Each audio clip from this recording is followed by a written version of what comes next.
Ako papayag na maghihiring-hiringan kayo dyan at I will have you arrested.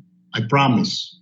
Kahit na senador ka, kahit na sinasabi mong matanda ka na, ilang taong ka na sa Senado, try me.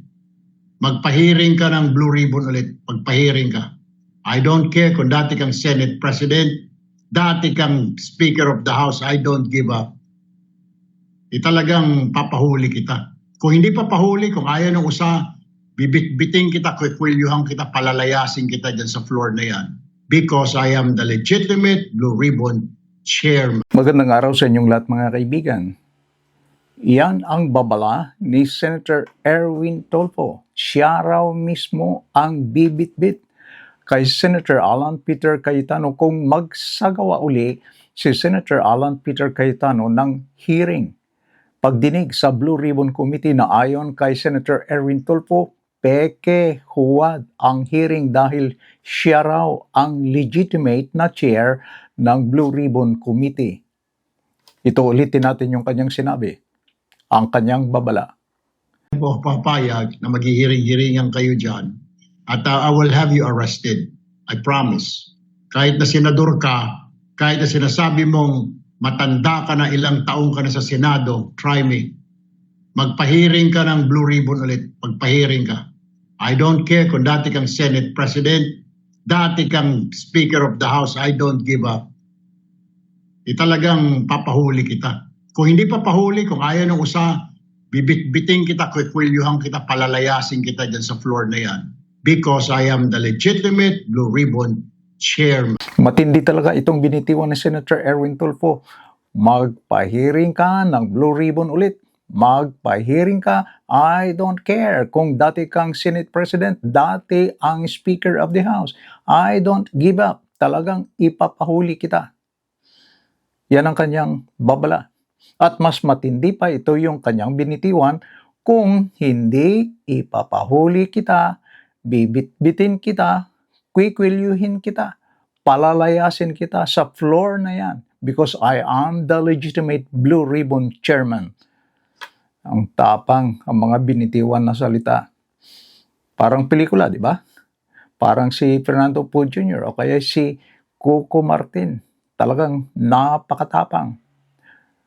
Pero ano naman ang reaction ninyo sa binitiwan ni Senator Erwin Tulfo? Please leave your comments below kung meron kayong comment. Matapang ba siya talaga? O nagtapang-tapangan lang? Pero may sagot naman si Senator Alan Peter Cayetano na sa naging matinding babala ni Senator Erwin Tulfo. Tingnan mo ang rules natin, yung officers po, yung secretary, yung sergeant at arms, Senate President pro tempore at Senate President, 13 ang kailangan.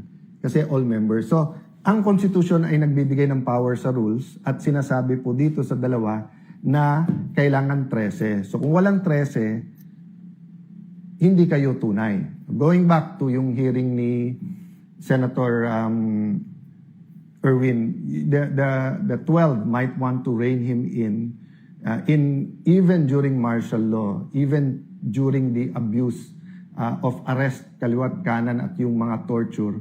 Wala pong high official na nagsabing, kwekwelyuhan ko yan, ako mismo arrestuhin ko yan, etc. So, you know, it's incredible that you'll have a human being speaking like that. Kaya sa sulat ni former Congressman Michael Defensor, dapat ang sagot namin ay simpleng umattend kayo sa legitimate na Blue Ribbon Committee dahil yun ang may legal protection.